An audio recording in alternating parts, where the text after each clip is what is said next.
నమస్కారం city news కి స్వాగతం. ముఖ్యమంత్రి చంద్రబాబు అధ్యక్షతన వెలగపూడి సచివాలయంలో కేబినెట్ సమావేశం జరిగింది.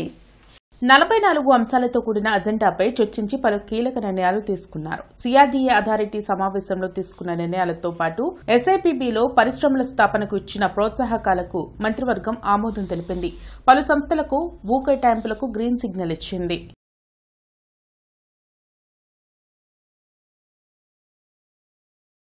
ఇంటర్నెట్ చరిత్రలో సంచలనం సిటీ బ్రాడ్బ్యాండ్. ఇప్పుడు ఇంటింటికి ఇంటర్నెట్, సిటీ నుంచి గ్రామం వరకు అదే స్పీడ్. మీరు ఈ రోజే సిటీ బ్రాడ్బ్యాండ్ కుటుంబంలో చేరండి. ముఖ్యమంత్రి చంద్రబాబు నాయుడు మానస పుత్రిక అయిన P4 విధానం పశ్చిమ నియోజకవర్గంలో అద్భుతంగా అమలు జరుగుతుందని ఎమ్మెల్యే గల్లా మాధవి సంతోషం వ్యక్తం చేశారు. మారుతీనగర్లోని శ్రీ రామశెట్టి రామారావు నగరపాలక ఉన్నత పాఠశాలలో జరిగిన మెగా వైద్య శిబిరానికి ఎమ్మెల్యే గల్లా మాధవి ముఖ్య అతిథిగా హాజరయ్యారు. ఈ సందర్భంగా ఆమె మాట్లాడుతూ ముఖ్యమంత్రి పిలుపు మేరకు పశ్చిమ నియోజకవర్గంలో ఉన్న బంగారు కుటుంబాలు అన్నింటినీ దాదాపుగా మార్గదర్శులు దత్తత తీసుకున్నారని చెప్పారు. దానిలో భాగంగా వికాస్ హాస్పిటల్స్ యాజమాన్యం 4 కాలనీ వాసులు 1900 మందిని హెల్త్ పరంగా అడాప్ట్ చేసుకోవడం జరిగిందన్నారు. ఇటువంటి మంచి కార్యక్రమం చేపట్టిన చంద్రబాబు నాయుడుకు ధన్యవాదాలు తెలిపారు. ఈ కార్యక్రమంలో Vikas hospital CEO Satyaprakash, deputy commissioner Obulesu, ward in charge Veeraiah, Chamundeshwari, Sushma, Vikas hospitals డాక్టర్లు, సిబ్బంది పాల్గొన్నారు. వికాస్ హాస్పిటల్ వాళ్ళు ఈరోజు మాకు ఇస్తున్న చేయూతకి అభినందిస్తూ ఇక్కడున్న ప్రజలందరూ కూడా దీన్ని సద్వినియోగపరచుకోవాలి ఈ యొక్క కార్యక్రమాన్ని అని చెప్పి కోరుకుంటూ ఈ బంగారు కుటుంబాల హెల్త్ బాధ్యత అంతా కూడా వికాస్ హాస్పిటల్ది. వాళ్ళు నిరంతరం ఫాలో అప్ చేసి ఈ బంగారు కుటుంబాల్లో ఆరోగ్యవంతమైన బంగారు కుటుంబాలుగా మారేదాకా కూడా వాళ్ళు ఈ బాధ్యతను తీసుకుంటాము అని చెప్పి ముందుకు రావడం చాలా గొప్ప విషయం. అదేవిధంగా గౌరవ చంద్రబాబు నాయుడు గారి ఈ యొక్క అద్భుతమైన ప్రోగ్రాంకి మేమందరం కూడా కలిసికట్టుగా ఇటు మా నాయకులు, అదేవిధంగా అఫీషియల్స్, అదేవిధంగా మార్గదర్శులు అందరం కలిసికట్టుగా ఈ రాష్ట్రంలో స్వర్ణాంధ్ర ప్రదేశ్గా దీన్ని ముందుకు తీసుకెళ్లే ప్రయత్నం మేమందరం కలిసికట్టుగా చేస్తాం. క్రెడాయ్ ప్రాపర్టీ ఎక్స్పో ఈ నెల 12, 13, 14 తేదీల్లో రింగ్ రోడ్లోని సిద్ధార్థ కన్వెన్షన్ లో జరగనుంది. భారతదేశంలోని రియల్ ఎస్టేట్ రంగానికి సంబంధించిన అతిపెద్ద ఆర్గనైజేషన్ క్రెడాయ్ అని మాజీ చైర్మన్ అల్లా శివారెడ్డి వెల్లడించారు. ఈ ఎక్స్పోలో బిల్డర్స్, బ్యాంకర్స్, మెటీరియల్ షాప్స్ వారు అందరూ పాల్గొంటారని తెలిపారు. ఎవరైనా ఫ్లాట్ కొనాలన్నా, బిల్డింగ్స్ కట్టుకోవాలన్నా ఈ ఎక్స్పోను సందర్శించి వివరాలు తెలుసుకోవచ్చని తెలిపారు. ఈ కార్యక్రమంలో మామిడి రాము, బి శ్రీనివాస్, బోయిన శ్రీనివాసరావు, దాసరి రాంబాబు తదితరులు పాల్గొన్నారు. ఈ ప్రాపర్టీ షోలో బిల్డర్సు, బ్యాంకర్సు, అలాగే మెటీరియల్ షాపులు అన్నీ కూడా ఒకే ప్లాట్ఫామ్ మీద తీసుకొచ్చేసి ప్రజలకు అందుబాటులో ఉండేటట్టుగా అందరికీ కూడా నాలెడ్జ్ ఇంప్రూవ్ చేసుకోవడం కోసం ప్లాట్లు ఎలా కొనుక్కోవాలి, మెటీరియల్స్ ఎక్కడ కొనుక్కోవాలి, ఏ టైప్ కొనుక్కోవాలి, అలాగే బ్యాంకర్స్ ఏ రేట్ ఆఫ్ ఇంట్రెస్ట్కి ఇస్తున్నారు, ఏ బ్యాంకులు ఎంతకి ఇంట్రెస్ట్ రేట్కి ఇస్తున్నారు, ఎంత అమౌంట్ ఇస్తారు, ఇలాంటి వివరాలన్నీ కూడా వాళ్ళు తిరిగి అన్ని చోట్ల తిరిగి తెలుసుకోవడం కష్టం కాబట్టి మేము ఎక్స్పో అని పెట్టి 12, 13, 14 3 రోజులు కూడా పెట్టి ఒకే ప్లాట్ఫామ్ మీద అన్ని విషయాలు తెలుసుకునేటట్టుగా ప్రజలకు సౌకర్యవంతంగా ఉండేటట్టుగా మేము ఈ ప్రాపర్టీ షో ఏర్పాటు చేయడం జరిగింది. మీరు ఒక ఇంటిని కొనుక్కోవాలన్నా, ఒక ఇంటిని నిర్మించుకోవాలన్నా కూడా ఈ ప్రాపర్టీ షో మీకు ఎంతో ఉపయోగపడిద్ది. ఎందుకంటే ఈ ప్రాపర్టీ షోలో అనేక మంది బ్యాంకర్లు, అనేక మంది బిల్డర్లు, అనేక రకమైన మెటీరియల్స్ వాళ్ళు అనగా పెద్ద బ్యాంకులు, ఎస్బీఐ కానీ, యూనియన్ బ్యాంక్ కానీ, కెనరా బ్యాంక్ కానీ, బ్యాంక్ ఆఫ్ బరోడా కానీ, అనేక రకమైన ఐసిఐసిఐ కానీ, హెచ్డిఎఫ్సి కానీ అనేక మంది పాల్గొనడం జరుగుతుంది. అలానే పెద్ద బిల్డర్లు కూడా పాల్గొనడం జరుగుతుంది. మెటీరియల్స్ మీరు ఒక ఇల్లు కట్టుకోవాలంటే మీకు ఏం మెటీరియల్ కావాలి, ఏం స్విచ్లు వాడాలి, ఏం ప్లంబింగ్ వాడాలి అన్నీ కూడా ఇక్కడ మీకు అందుబాటులో. మీ టైం చాలా సేవ్ అయ్యిద్ది. మీరు ఎక్కడెక్కడికో తిరిగి అది ఆ బ్యాంకుకి వెళ్ళి ఈ బ్యాంకుకి వెళ్ళే బదులు ఇక్కడికి వస్తే అందరూ ఒకే చోట ఉంటారు. కాబట్టి మీరు ఈ అవకాశాన్ని సద్వినియోగం చేసుకోవాలని. టీజేపీఎస్ మెగా స్పోర్ట్స్ మీట్ 2025 కార్యక్రమం కాలేజ్ ఆవరణలో ఈ రోజు, రేపు జరుగుతుంది. 2 రోజులు జరుగుతున్న మెగా స్పోర్ట్స్ మీట్ లో సుమారు 1000 మంది విద్యార్థులు పాల్గొంటున్నారని కాలేజీ సెక్రటరీ కరస్పాండెంట్ కేవీ బ్రహ్మం తెలిపారు. ఈ స్పోర్ట్స్ మీట్ లో kabaddi, volleyball, kho kho, table tennis, weight lifting లాంటి 9 విభాగాల్లో పోటీలు నిర్వహిస్తున్నామని అన్నారు. గెలుపొందిన విద్యార్థులకు శుక్రవారం బహుమతి ప్రదానం జరుగుతుందని చెప్పారు. ఈ కార్యక్రమంలో అనిల్ కుమార్, బీవీహెచ్ కామేశ్వర శాస్త్రి, జి సునీత, అనితాదేవి, వాసుదేవరావు తదితరులు పాల్గొన్నారు. ఈరోజు సుమారు 60 స్కూల్స్ కానీ కళాశాల నుంచి టీమ్స్ సుమారు 1000 మంది పైన స్టూడెంట్స్ చాలా ఉత్సాహంగా పార్టిసిపేట్ చేయడం జరిగింది. ఈరోజు కార్యక్రమంలో జూనియర్స్, సీనియర్స్ లెవెల్లో కండక్ట్ చేస్తున్నాము. అవుట్డోర్ గేమ్స్ ఉదాహరణకి కబడ్డీ, ఖోఖో, అథ్లెటిక్స్, వాలీబాల్, అదేవిధంగా ఇండోర్ గేమ్స్ చెస్, క్యారమ్స్ ఇలాగా మొత్తం 9 విభాగాల్లో ఈ యొక్క కార్యక్రమాన్ని మేము ఈరోజు ఏర్పాటు చేసి ఉన్నాము. ఇందులో ఇంటర్మీడియట్ విద్యార్థులకు సీనియర్స్ వింగ్గా బోత్ బాయ్స్ అండ్ గర్ల్స్కి, అలాగే స్కూల్లో ఉన్న 10th క్లాస్ విద్యార్థులకు జూనియర్స్ వింగ్లో కాంపిటీషన్స్ జరుగుతూ ఉన్నాయి. ఈ కాంపిటీషన్స్కి స్పోర్ట్స్ అథారిటీ ఆఫ్ ఆంధ్రప్రదేశ్ నుంచి, అలాగే వివిధ స్కూళ్ళ నుంచి, కాలేజ్ నుంచి ఫిజికల్ డైరెక్టర్స్ విచ్చేశారు. పెదకూరుపాడు ఎమ్మెల్యే భాష్యం ప్రవీణ్ 100 రోజులు 100 గ్రామాల కార్యక్రమంలో భాగంగా అచ్చంపేట మండలం తాడువాయ గ్రామాన్ని సందర్శించారు. ఇంటింటికి తిరుగుతూ ప్రజల సమస్యలను అడిగి తెలుసుకున్నారు. గ్రామంలో అత్యధిక రెవెన్యూ మరియు పింఛన్లకు సంబంధించిన సమస్యలే తన దృష్టికి వచ్చాయని ఎమ్మెల్యే తెలిపారు. వచ్చే 3 నెలల కాలంలో మరోసారి గ్రామాన్ని సందర్శిస్తానని, ఈలోగా ఈ సమస్య పరిష్కారం దిశగా అడుగులు వేస్తానని ప్రజలకు భరోసా కల్పించారు. తాడువాయి గ్రామంలో 20 లక్షల సీసీ రోడ్లను ప్రారంభించారు. ఈ సందర్భంగా మీడియాతో ఆయన మాట్లాడుతూ వైసీపీ నేతల తీరుపై ఎమ్మెల్యే మండిపడ్డారు. కూటమి ప్రభుత్వం అమలు చేస్తున్న పీపీపీ విధానం వైసీపీకి అర్థం కావడం లేదన్నారు.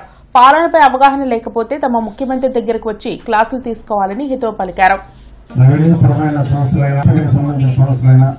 ఏదైనా అర్జీ రూపంలో రాసి నాకు ఇస్తే వాటి పరిష్కారం చెప్పగలమని నేను చెప్తున్నాను.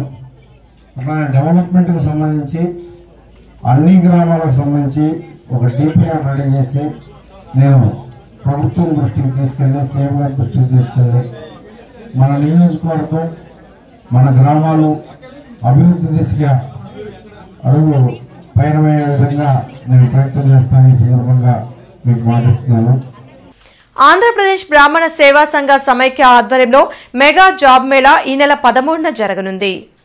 బ్రాహ్మణ యువతకు ఉద్యోగావకాశాలు కల్పించేందుకు అమరావతి రోడ్లోని హిందూ ఫార్మసీ కళాశాలలో ఈ జాబ్ మేళా నిర్వహించనున్నారు.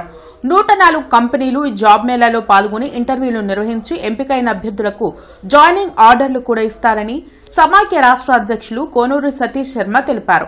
యువత స్కిల్ డెవలప్మెంట్ పై దృష్టి పెట్టినప్పుడే ఉన్నత ఉద్యోగ అవకాశాలు లభిస్తాయని హిందూ ఫార్మసీ కళాశాల చైర్మన్ జూపుడి రంగరాజు చెప్పారు.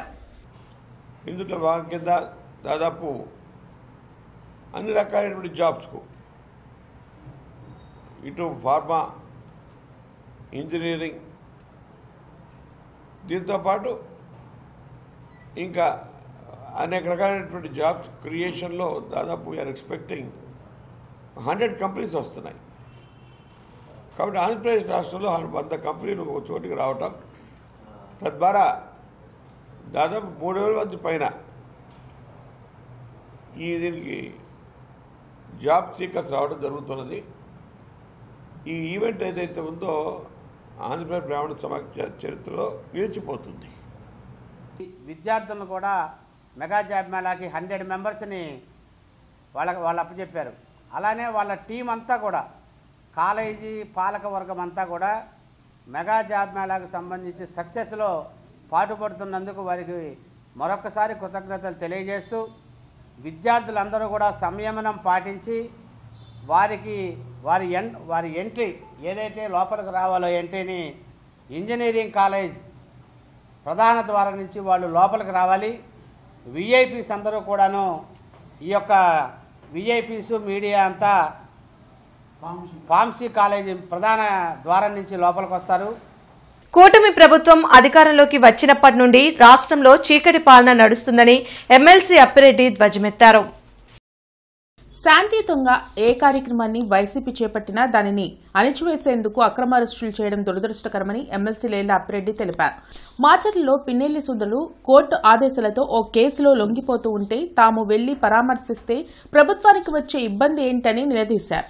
తనకు మాజీ మంత్రి మేరుగ నాగార్జున ఇతర వైసీపీ నేతలకు పోలీసులు నోటీసులు ఇవ్వడాన్ని తప్పుపట్టారు. అధికారం ఒకరికే శాశ్వతం కాదనే విషయాన్ని కూటమి పార్టీ నేతలు గుర్తుపెట్టుకోవాలని అప్పిరెడ్డి హితవు పలికారు. వైఎస్ఆర్ కాంగ్రెస్ పార్టీకి సంబంధించినటువంటి నాయకులందరిపైన కూడా ఈ నోటీసులు ఇచ్చే కార్యక్రమం, హౌస్ అరెస్టులు చేసే కార్యక్రమం అసలు ఏమిటిది? ప్రజాస్వామ్యాన్ని ఏ మూలకి ఏ పక్కకి తీసుకెళ్లాలని మీరు ప్రయత్నం చేస్తూ ఉన్నారు? మా పార్టీకి సంబంధించినటువంటి నాయకుడు సరెండర్ అవుతూ ఉంటే మేము వెళ్ళి పలకరించకూడదా? మేము తోడుగా నిలబడకూడదా? అసలు ఏ దిశగా ఈ పరిపాలన తీసుకెళ్లాలని మీరు ప్రయత్నం చేస్తూ ఉన్నారు? మేము కూడా 2019 నుంచి 25 వరకు ఈ రాష్ట్రంలో పరిపాలన చేశాం. ఏ రోజును కూడా నేను చాలా గట్టిగా చెప్పదలుచుకున్నా, ఏ రోజును కూడా సమస్యలపైన ఉద్యమించినటువంటి తెలుగుదేశం పార్టీ కానీ లేకపోతే వామపక్ష పార్టీలకు సంబంధించినటువంటి విద్యార్థి యువజనులు కానీ లేదా పార్టీకి సంబంధించినటువంటి పెద్దలు కానీ ప్రభుత్వాన్ని వేలెత్తి ఉద్యమాలు చేసినటువంటి పరిస్థితుల్లో ఏ రోజు కూడా మేము కేసులు పెట్టి జైల్లో పెట్టినటువంటి పరిస్థితులు లేవే. అసలు ఈ కొత్త సంస్కృతి ఏంటి? ఇంటర్నెట్ చరిత్రలో సంచలనం సిటీ బ్రాడ్బ్యాండ్. ఇప్పుడు ఇంటింటికి ఇంటర్నెట్, సిటీ నుంచి గ్రామం వరకు అదే స్పీడ్. మీరు ఈ రోజే సిటీ బ్రాడ్బ్యాండ్ కుటుంబంలో చేరండి. శ్రీ వెంకటేశ్వర బాలకుటీర్ వజ్రోత్సవాల్ని పురస్కరించుకుని బుధవారం సాయంత్రం మల్లారెడ్డి నగర్లోని ఎంఎన్ఆర్ కన్వెన్షన్లో 28వ లలిత కళా ఉత్సవాన్ని ఘనంగా నిర్వహించారు. ఏఎన్యూ విశ్రాంత రిజిస్ట్రార్ రావెల సాంబశివరావు అధ్యక్షతన జరిగిన సభలో వివిధ రంగాల్లో సేవలందిస్తున్న 3 ప్రముఖులకు సంస్థ వ్యవస్థాపకురాలు డాక్టర్ నన్నపనేని మంగాదేవి పురస్కారాలను ప్రదానం చేశారు. రాష్ట్ర ఉన్నత విద్యామండలి చైర్మన్ ఆచార్య కొత్త మధుమూర్తి, ఏఎన్యూ ఇన్ఛార్జ్ వీసీ ఆచార్య కె గంగాధర్రావు, ఇన్ఛార్జ్ వీసీ ఆచార్య కె గంగాధర్రావు అతిథులుగా మాట్లాడారు.